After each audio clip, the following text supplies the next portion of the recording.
몇 평이라고? 13평인가? 어쩌니 집이 좁아서 애들 놀 데도 없어. 두 분이서 지내시기엔 좋네요.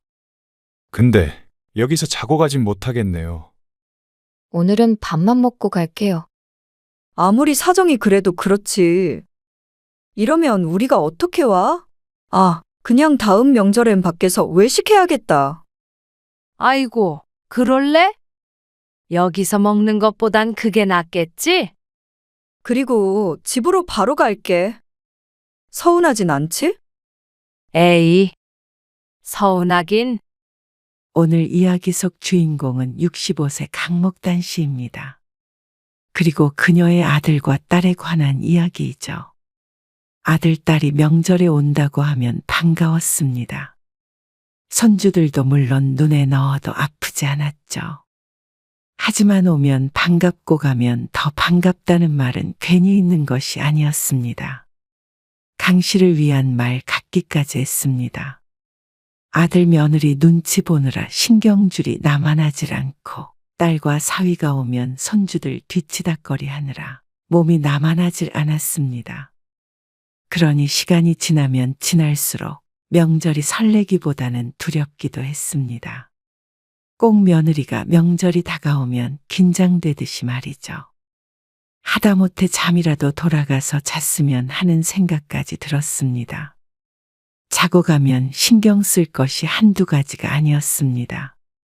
씻는 것, 먹는 것, 잠자리까지 하나하나 봐주는 것도 힘들었고 술을 왕창 먹으니 음식 해다 바치는 것도 번거로웠죠. 명절에 가끔 자식들이 한데 모이기라도 하면 바람 잘 날이 없었습니다. 그냥 조용히 밖에서 밥 한 끼 먹고 헤어졌으면 하는 게 강 씨의 바람이었습니다. 그런데 자고 가지 말라고 해도 명절에 아예 오지 말라고 해도 제멋대로인 자식들. 그렇다면 강 씨 부부가 피해갈 수밖에 없었습니다. 강 씨는 아들 하나, 딸도 하나였습니다. 한때는 대가족을 이루는 것이 꿈이었습니다. 강 씨가 어릴 적엔 당시에 드문 외동딸이라 외롭게 컸기 때문이었습니다. 경제적 여건 때문에 둘만으로 만족을 해야 했지만 지금 생각해보면 거기서 멈췄던 것이 다행이었습니다. 자식을 두어 더 낳았다면 어땠을까 생각하면 고될 것이라는 상상밖에 되지 않았습니다. 자식들이 큰 사고를 친다거나 발길을 끊는다거나 하는 것도 아니었습니다. 주변 사람들 말을 들어보면 그런 경우 때문에 다들 말년에 괴로워하는데 말이죠. 하지만 그럼에도 불구하고 나이가 들면 들수록 자식들은 강 씨 부부를 애먹였습니다. 오죽했으면 자식이 그만 찾아왔으면 하는 생각까지 했을까요? 자식들 다 시집 장가 보내니까 한숨 좀 돌릴 것 같아. 나도 그래. 딸내미도 벌써 애가 둘이지. 세월 참 빠르다. 그러네. 시집 안 간다던 딸내미도 어떻게 잘 살고 있네. 아이고 손주들 많아 부럽다. 나이 들면 그 재롱 보는 맛에 사는 거지. 친구의 말에 강 씨는 웃었습니다. 아들은 일찍이 독립해서 따로 살다가 10년 전에 결혼을 했습니다. 그리고 딸도 4년 전에 결혼을 했는데 그때까지도 독립하지 않고 강 씨 부부와 살고 있었죠. 시집을 안 가겠다는 말까지 해서 제 아버지 뒷목을 잡게 하더니 지금은 벌써 두 아이의 엄마가 되었습니다. 그리고 아들도 자식이 둘이라 강 씨 부부는 손주가 넷이나 됐죠. 며느리랑 사이는 좋다고 그랬었나? 나는 우리 며느리랑 통화해본 지가 한 5년은 된 것 같아. 애도 없으니까 뭐 애라도 봐달라는 연락도 할 일이 없고 말이야. 섭섭하다는 듯이 말하는 친구의 말을 들으며 강 씨는 씁쓸한 미소를 지었습니다. 그에 관련해서는 사실 강 씨도 자랑할 것이 없었습니다. 며느리와는 그렇게 가깝지도 또 엄청 멀지도 않은 사이였습니다. 평범하다면 평범한 축에 속하나 사실 모르겠다는 게 솔직한 마음이었습니다. 전화통화는 잘하지 않고 특별한 날에만 한 번씩 전화가 왔습니다. 아들이 결혼한 지 얼마 안 됐을 때는 꽤나 자주 했는지 말이죠. 그때는 강 씨도 처음으로 시어머니 노릇을 하는 거라 몰라도 너무 몰랐습니다. 며느리에게 전화가 오면 그저 좋았죠. 어머님, 생신 축하드려요. 아이고, 고맙다. 제일 먼저 전화를 줬네. 그래요? 그래. 진영이 그놈은 전화도 없어. 지 엄마 생일도 모를 거야. 대신 제가 전화 드리잖아요. 그래서 더 좋지. 아, 참. 지난번에 싸준 반찬 다 먹었다며? 아, 네. 어머님 안 힘드시면 반찬 좀 더 해주세요. 그래? 맛있게 먹었어? 네. 다 좋아하는 것들이에요.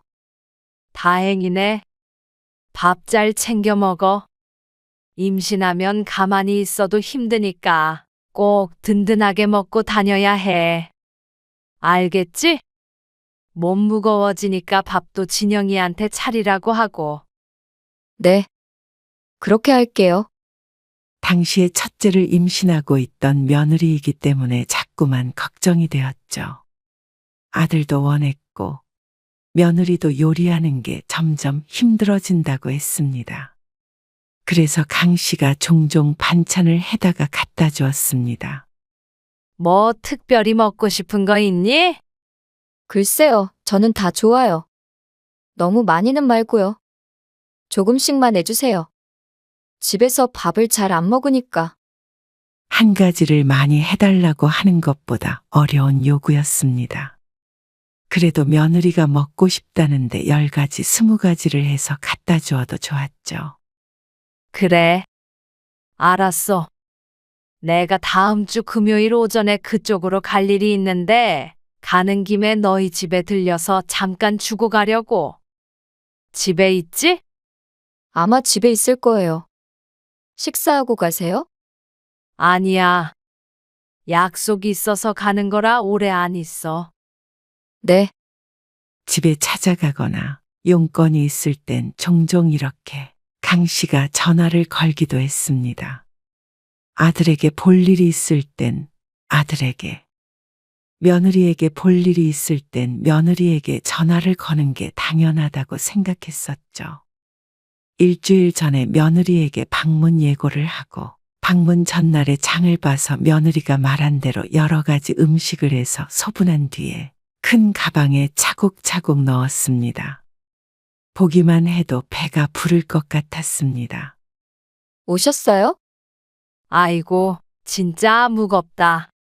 이리 주세요. 임신한 애가 이런 거 들면 안 돼. 여기 식탁 위에 꺼내놓을 테니까 네가 넣어. 마음 같아서는 냉장고 안에 정리해주고도 싶었지만 왠지 좋아하지 않을 것 같아서 거들기만 했습니다. 잘 먹을게요. 그리고 30분 정도를 거실에 마주보고 앉아서 이런저런 얘기를 나누었습니다. 거진 아들에 관한 얘기였고 곧 태어날 손주에 관한 일이 주제였습니다. 벌써 가시게요? 주섬주섬 짐을 챙기는 강 씨에게 며느리가 물었습니다. 어쩐지 아쉬워하는 것 같기도 해서 기분은 좋았습니다. 약속이 있다고 했잖아. 지금 가야 안 늦어. 그래요? 그럼 조심히 가세요. 얼른 들어가 쉬어. 배웅하려는 며느리를 강 씨가 만류했습니다. 그리고 약속 장소로 가서 며느리에게 들렸다 오는 길이라고 했더니 친구가 깜짝 놀라며 물었습니다. 며느리가 좋아해? 당연히 좋아하지. 반찬 해달라고 해서 6가지나 해다가 직접 갖다 줬는데 그러면 다행이고. 친구가 말끝을 흐리며 의문스러운 반응을 보였습니다. 왜? 문제 있어? 그게 아니라 요새는 그렇대잖아. 아들네는 가는 거 아니라고. 특히 며느리만 있을 때 왜? 혼자 있는데 시부모가 찾아오면 얼마나 불편하겠어? 그냥 반찬만 전해주고 온 건데. 그래도 차라리 아들한테 반찬을 보내던가 해야지. 친구의 말에 강 씨가 고개를 갸우뚱했습니다. 아들은 회사에 다니고 며느리는 집에서 몇 시간씩 재택근무를 하고 있었습니다. 강 씨는 상대적으로 시간이 많으니 갖다 주면 더 좋아할 거라고 생각했죠. 전화도 그렇게 자주 하고 그러지 말어. 일주일에 한 번은 해. 그럼 좋을 리가 있겠어? 별말 없던데. 모르는 소리지. 뒤에서는 둘이 분명 싸울 거야. 그 말에 잠시 근심스럽기는 했지만 강신의 아들 며느리에게는 해당되지 않은 이야기라고 생각했습니다. 아마 며느리와 사이가 좋지 않은 친구라 질투를 하나보다 싶었습니다. 내 말 들어서 나쁠 거 없어. 그런데 그 말을 흘려들은 걸 나중에 후회했습니다. 아이가 6개월 정도 되었을 때 명절에 아들 며느리가 왔습니다. 어머님, 이리 주세요. 설거지 제가 할게요. 그럴래? 그럼 나는 반찬 남은 것 좀 정리할게. 아들과 남편은 아이를 보고 있었고 며느리는 싹싹하게 강씨 옆으로 와 설거지를 돕겠다고 나섰습니다. 요리를 하면 옆에서 거들었고 과일도 자기가 깎겠다며 칼을 가져갔죠. 그러니 친구가 강씨 보고 며느리를 잘 봤다며 눈을 흘기던 모습이 떠오를 수밖에 없었습니다. 웃으면서 밥도 먹고 얘기도 나누고 아이도 보고 즐거운 시간을 보냈습니다. 다음 날까지 머물다 간 터라 힘들긴 했어도 자식 얼굴, 손자 얼굴 보니 좋았죠. 애기 잠들었을 때 얼른 가. 운전 조심하고. 네. 도착해서 연락드릴게요. 강씨 부부가 아들 내외를 배웅했습니다. 그리고 5분쯤 흘렀을까. 이건 뭐야?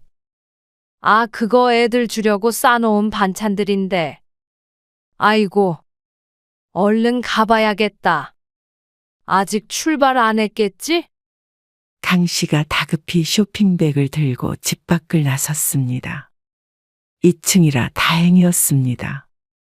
계단을 내려가 바깥 주차장을 두리번거리자 천만다행으로 아들 내외가 차 옆에 서 있는 것이 보였습니다. 애는 이미 태웠는지 보이지 않았습니다. 그런데 반가운 마음도 잠시 아들과 며느리가 그냥 대화를 나누는 게 아니라 다투고 있는 중인 듯 했습니다. 내가 이만큼 했으면 당신도 좀 더 빨리 일어나자고 했어야지.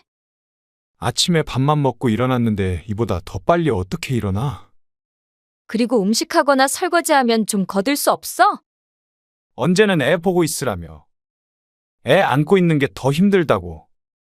명절에는 아니지. 아무튼 왜 명절엔 여자들만 힘들어야 해? 그러니까 내가 적당히 하라고 했잖아. 그리고 어차피 엄마가 거의 다 하시잖아. 그렇다고 안 힘든 줄 알아? 당신이 며느리 돼봐. 엄마가 눈치도 안 주는데 당신 혼자 왜 그래? 이런 사람이랑 내가 무슨 말을 하냐? 아, 도대체 왜 그러는 거야? 매번 명절마다. 왜 이렇게 싸워야 돼? 왜 그런 식으로 말해? 솔직히 요즘 세상에 나 같은 며느리가 어디 있어? 시어머니 전화도 잘 받고 명절에도 와서 일하고. 나는 뭐 안 해. 장모님이랑 장인어른한테 나도 잘하려고 노력하잖아. 그리고 솔직히 좋은 며느리는 아니지. 반찬도 해다 줘도 잘 먹지도 않으면서. 아, 몰라. 나도 싸우는 거 지겹다. 강씨는 귀신이라도 본 표정으로 뒤돌아섰습니다. 여기서 반찬을 가져다 줬다가는 서로 민망해질 것 같아서 얼른 집으로 들어왔습니다. 그리고는 몇 날 며칠을 고민에 빠졌습니다. 며느리가 그런 불만이 있을 거라고는 생각하지 못했습니다. 아들에 대한 불만보다도 시어머니인 강씨 때문에 둘의 갈등이 큰 것 같았죠. 명절에도 며느리에게 전을 부치게 한다던가 고된 노동을 하게 한 적은 없었습니다. 되도록이면 강씨가 했죠. 하지만 그것도 며느리에게는 부담스럽고 힘든 일인 것 같았습니다. 그리고 전화나 반찬 문제도 그랬고 말이죠. 겉으로는 호호하다가 매번 명절마다 이렇게 돌아가서 싸웠나 싶으면 착잡하기도 했시옵뿐이다. 그걸 알게 된 이상 강 씨가 이전처럼 며느리를 대하기도 힘들었죠. 그래서 그 뒤로는 명절에 며느리가 와도 아들을 시키면 시켰지 며느리에게 뭘 하라고 한 적은 한 번도 없었습니다. 국자를 들고 있어도 얼른 뺏어버렸습니다. 그러면 둘이 명절 때문에 싸울 일은 없지 않나 싶었습니다. 그러니 해를 거듭할수록 아들 며느리를 맞는 게 아니라 시부모를 맞는 기분이 되었습니다. 말 하나, 행동 하나에도 조심하게 되었고 참 비위 맞추기 힘들다는 생각을 했죠. 강 씨는 며느리에게 전화도 거의 하질 않게 되었습니다. 어쩌다 며느리에게 전화가 오면 반갑게 받기는 하지만 예전에는 1, 2주에 한 번씩 했다면 지금은 1년에 한 번 할까 말까 하게 되었습니다. 엄마, 나왔어. 딸과 함께 보내는 시간도 쉬운 것만은 아니었습니다. 마음은 편했습니다. 사위가 딸과 초등학교 동창이었는데 어릴 때부터 가끔씩 보아온 사이였기에 며느리처럼 사위가 어렵지 않았습니다. 사위도 수더분한 성격이고 강씨 부부에게 엄마, 아빠하고 부르며 참 살갑게 대했습니다. 엄마, 저도 왔어요. 그래. 차 많이 막혔지? 점심 먹었어? 아직 안 먹긴 했는데 간단하게만 차려줘. 왜? 이따 약속 있어. 친구들 만나러? 만나야지. 그 친구들은 명절인데 아무 데도 안 간대? 다 여기 사는 친구들이니까 저녁에 잠깐 나오는 거지. 딸과 사위의 고향이라 명절에 내려오면 둘을 무척이나 바빴습니다. 그래서 이따 애들 좀 봐줘. 또 둘 다 놓고 가게? 그래야지. 모처럼 쉬러 왔는데? 술 한잔하고 오려고요. 애들은 데려가고 싶긴 한데. 죄송하지만 엄마가 이번에도 좀 고생하셔야겠네요. 너스레를 떨며 웃는 사위에게 강 씨도 마주 웃었지만 사실 웃음이 절로 나오진 않았습니다. 딸네 아이들이 아직 어려서 손이 많이 갔습니다. 첫째가 세 돌, 둘째가 두 돌이었습니다.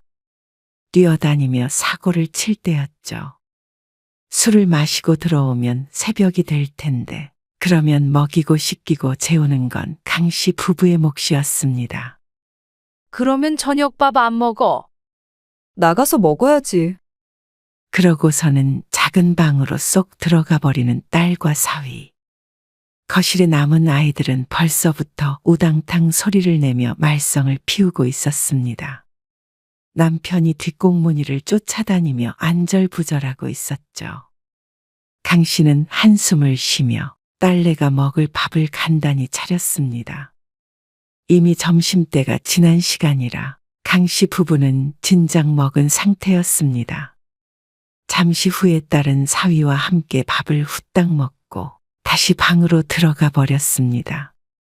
쉬러 왔다더니 정말로 휴식만 취하는 듯 했습니다.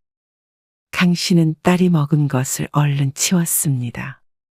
아이 둘이 남편에게 안아달라고 매달리고 있는 걸 보니 마음이 급해졌습니다. 안 그래도 좋지 않은 허리인데 무리한다 싶었죠. 그리고 5시쯤 되자 낮잠을 자고 나온 딸 부부가 바로 외출을 했습니다. 그러니까 딸과 사위의 얼굴을 마주보고 대화한 것은 1시간, 아니 20분도 채 되지 않은 것 같았습니다. 애가 생기기 전에도 그랬었는데 애를 낳은 뒤로는 더욱 심했습니다. 부모를 만나러 명절에 내려오는 게 아니라 아이를 맡기고 일탈을 하기 위해서 오는 것 같았습니다. 거리가 좀 있기에 강씨 부부도 이런 때가 아니면 잘 보지 못하는데 말이죠. 저녁밥조차 같이 먹을 시간이 없었습니다. 그리고 그럴 거면 아이들 좀 데리고 가졌으면 하는 마음이 컸습니다. 명절 전날부터 아들 내외 챙기고 또 딸내 손주들 하루 종일 보고 내일 아침까지 수발들 생각을 하니 눈앞이 깜깜해지는 기분이었습니다. 결국 딸과 사위는 새벽 2시 반에 집에 들어왔습니다. 아침에는 아주 늦은 시간에 일어나 결국엔 새끼 중에서 한 끼도 함께 먹질 못했습니다. 해장국까지 당당하게 요구하니 황당하기도 했죠. 딸까지 돌아가자 강씨도 남편도 녹초가 되었습니다. 이렇게 명절을 한 10년만 더 지냈다가는 무슨 병이든 걸릴 것 같았습니다. 그리고 그 다음 명절도 또 그 다음 명절도 같았습니다. 그냥 이제는 명절에 오지 말래? 그러자 딸은 펄쩍 뛰었습니다. 1년에 내가 쉴 수 있는 유일한 날이 명절이야. 다른 친구들은 친정이 가까워서 매일도 맡긴대. 그리고 아들도 고개를 저었습니다. 아무리 그래도 그건 아닌 것 같아요. 며느리도 그러면 친정의 갈명분이 사라져서 그런지는 몰라도 그다지 달가워하는 기색이 아니었습니다. 그러던 어느 날이었습니다. 엄마, 이번 명절에는 엄마한테 먼저 가기로 했어. 그리고 나서 당일 아침을 먹고 시가에 가겠다는 딸. 사위랑 상의를 해서 그렇게 하기로 했다며 좋아했습니다. 반면에 강씨는 잠시 고민에 빠졌습니다.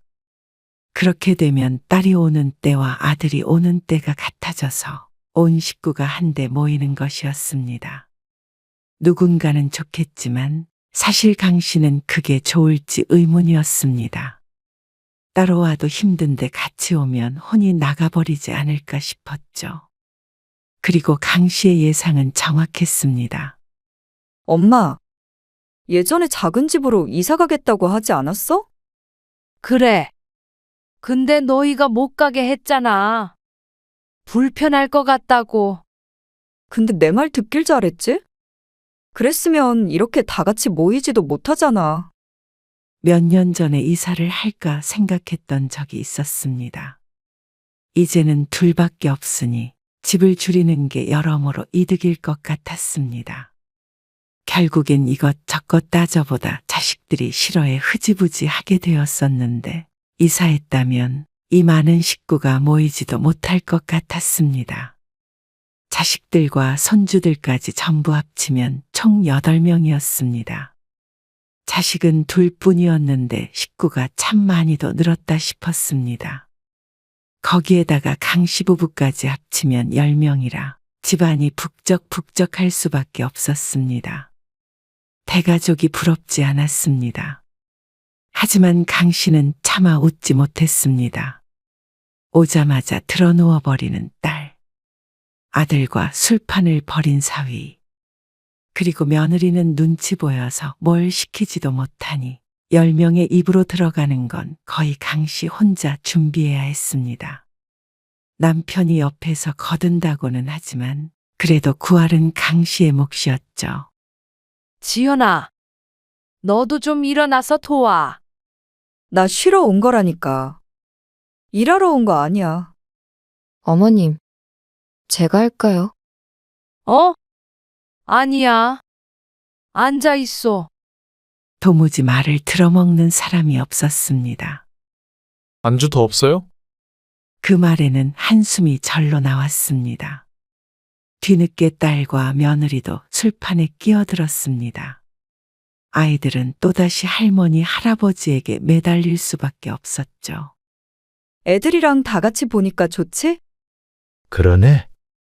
좋네. 그러고선 과장을 보태자면 강씨를 거의 몸종처럼 부려먹는 자식들. 누구도 손 하나 까딱하지 않았습니다. 여보, 좀 앉아 있어. 아까부터 앉질 못하네. 당신이나 좀 쉬어요. 애들 그렇게 번쩍번쩍 들지 말고. 또 입원하고 싶나 보네. 안 알아주면 우는 걸 어떡해? 그리고 매번 오는 것도 아니잖아. 남편의 말도 틀린 것은 아니지만 그러기엔 대가가 너무나도 컸습니다. 명절이 끝나면 정말로 사나흘은 끙끙 앓으며 돌아다녔습니다. 그럼에도 혹시나 자식들이 서운하다고 할까봐 한마디 말도 할 수가 없었습니다. 지난번에 딸에게 잔소리를 좀 했더니 섭섭하다면서 전화기를 붙들고 1시간가량 한풀이를 들어야 했습니다. 너 말 다 했어? 그래. 다 했다. 그러는 너는 뭐가 잘났다고 그래? 너도 엄마한테 돈 받아갔잖아. 그때는 오빠도 똑같이 받았잖아. 왜 나만 받은 것처럼 얘기해? 네가 말을 이상하게 했잖아. 뭐? 되도 않는 사업? 되는지 안 되는지 네가 어떻게 알아? 진정하세요.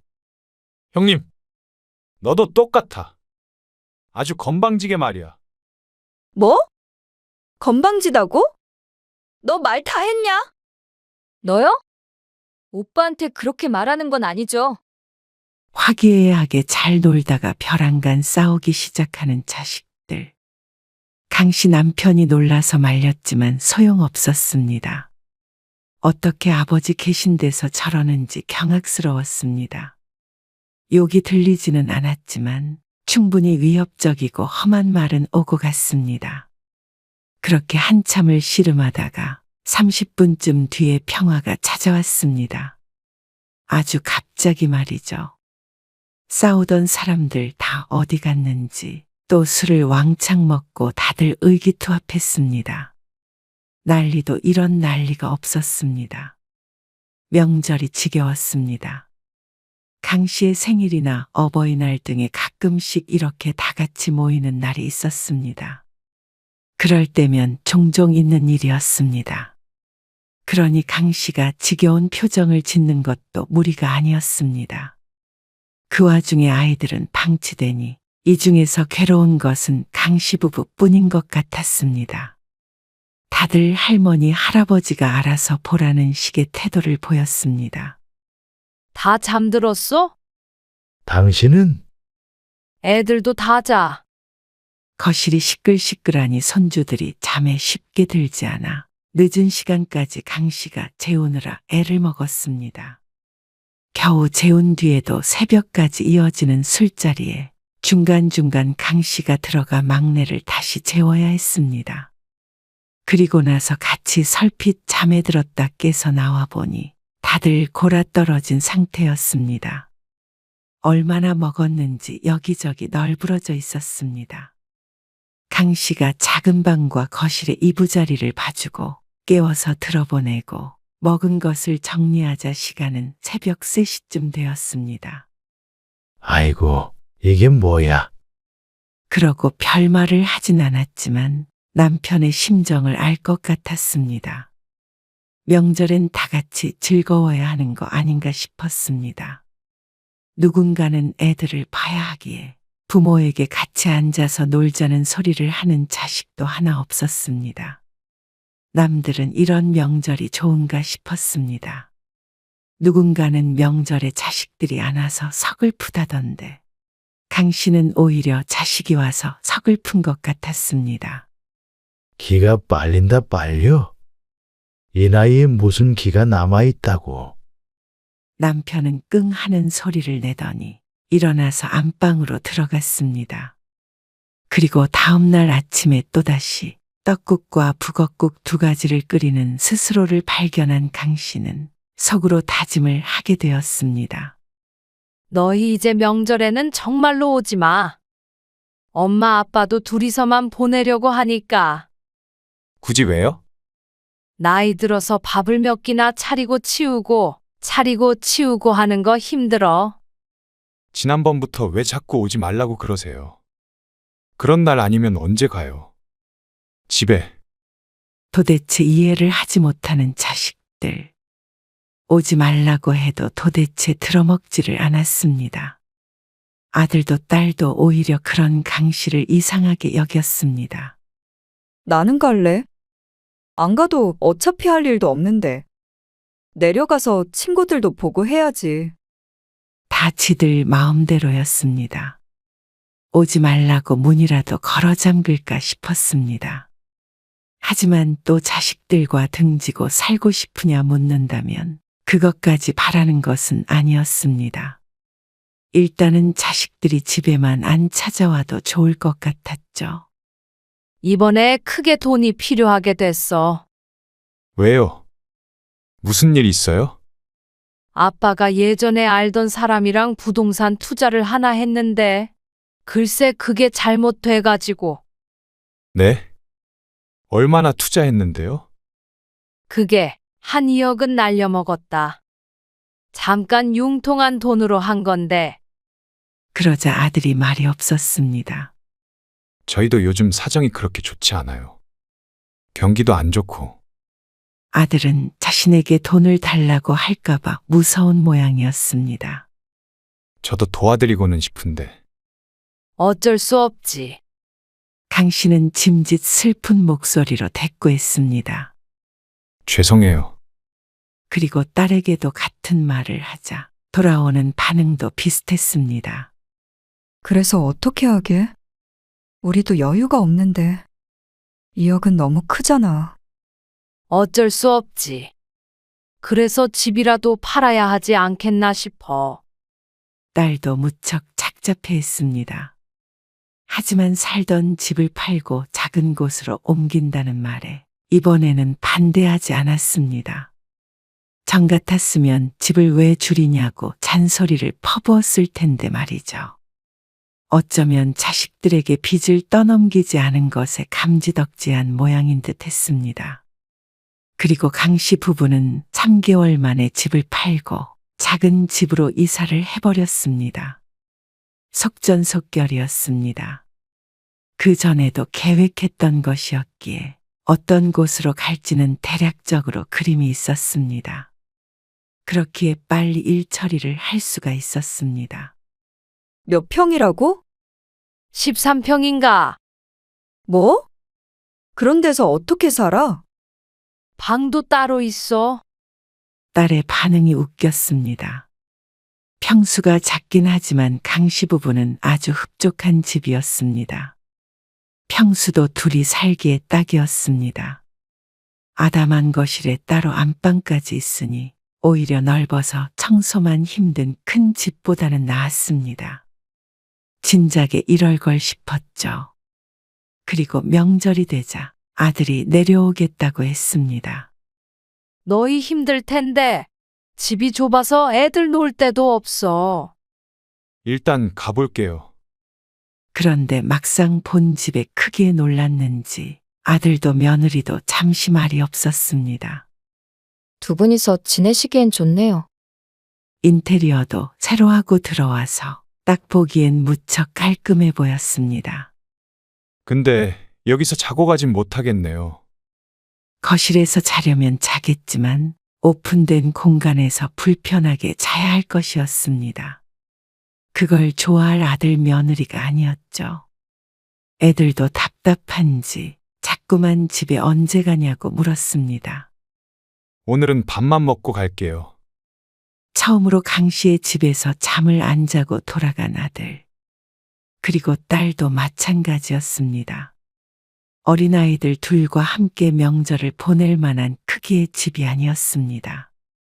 아무리 사정이 그래도 그렇지. 이러면 우리가 어떻게 와?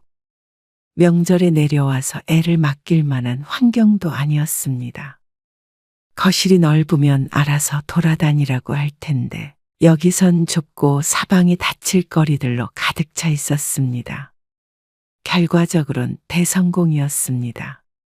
아, 그냥 다음 명절엔 밖에서 외식해야겠다. 아이고, 그럴래? 여기서 먹는 것보단 그게 낫겠지? 그리고 집으로 바로 갈게. 서운하진 않지? 에이, 서운하긴. 강 씨는 오히려 뒤돌아서며 웃었습니다. 자식 때문에 억지로 이사한 것이 아니라 원래부터 원했던 바였습니다. 거기에다가 자식들도 이제는 밖에서 보자고 하니 일석이조의 결과였습니다. 왜 진작에 이런 생각을 하지 못했는지 몰랐습니다. 아이고, 살맛 나네. 다음 명절에 아들, 딸과 갈비를 먹었고 집으로 돌아올 땐 둘이었습니다. 자식들과는 등을 진 게 아니라 오히려 사이가 좋아졌습니다. 누구 하나 서운한 사람이 없었습니다. 명절에 이렇게 가끔씩 자식들 얼굴도 보고 집에서는 아무 노동하지 않고 누구 눈치 보지 않고 푹 쉴 수 있으니 얼마나 좋은가 싶었습니다. 적당히 아담한 집이 아늑함을 더했습니다. 우리끼리 오붓하게 약주 한 잔 어때? 좋죠? 늘 지쳐서 제대로 된 명절을 보내지 못했는데 이제서야 정말로 사람들이 손꼽아 기다리는 명절이 된 것 같았습니다.